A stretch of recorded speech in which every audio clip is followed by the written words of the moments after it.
はいどうも、いつもありがとうございます。早速ですが、今回はちゃんじゃに大根を混ぜてまた違った食感を楽しみたいと思います。さて、うまくできるのか、最後までよろしくお願いします。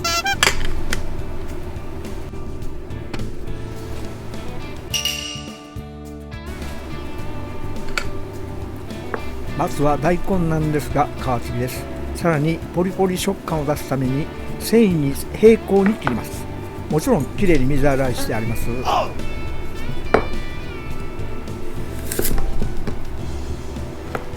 繊維に沿って5ミリくらいの幅で切ってください。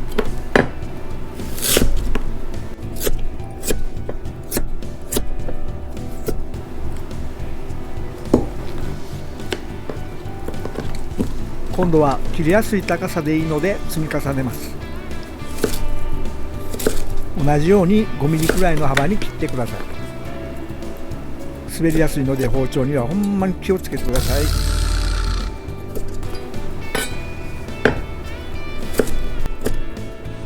大根のキムチとかも皮付きで作ったらポリポリ感が増しますよ。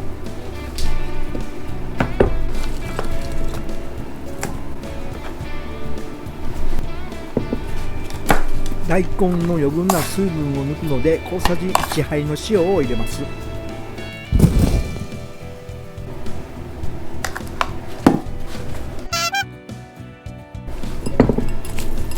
全体に行き渡るようによく混ぜます。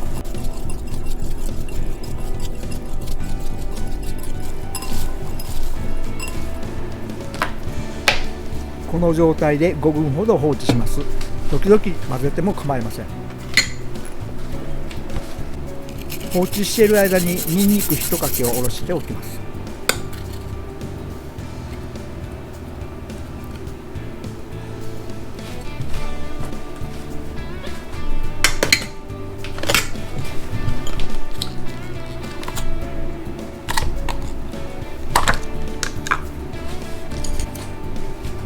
たまにね、かなり大きいちゃんじゃがあるので気になるようでしたら切ってください。一応大丈夫でした。は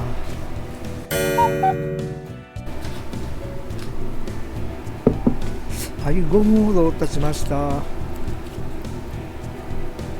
いい感じにしなってますわ。余計な水分もよく出てます。水洗いしてよく絞ってください。めっちゃいい感じ。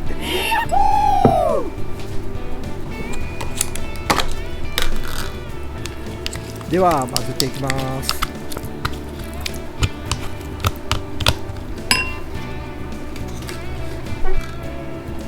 大根と混ぜるとどうしても味が薄くなるので調味料足していきます。粉唐辛子小さじ半分入れます。で、先ほどおろしたニンニク入れます。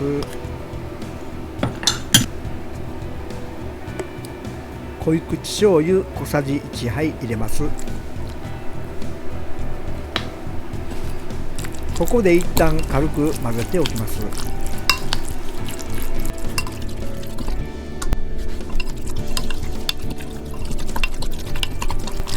ごめんなさい、しっかり混ぜてください。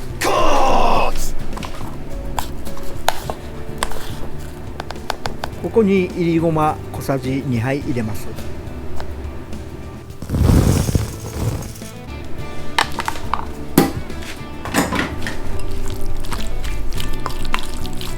もう一度よく混ぜます。最後にごま油小さじ1杯入れます。ごま油でコーティングされるので保存が多少伸びます。ちなみに1週間経っても何ともなかったですよ。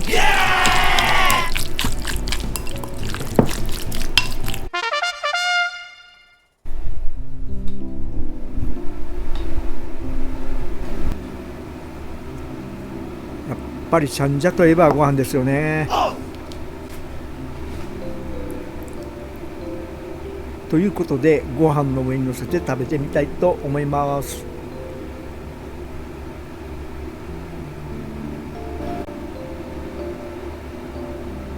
もちろんお酒のおつまみにも最高です。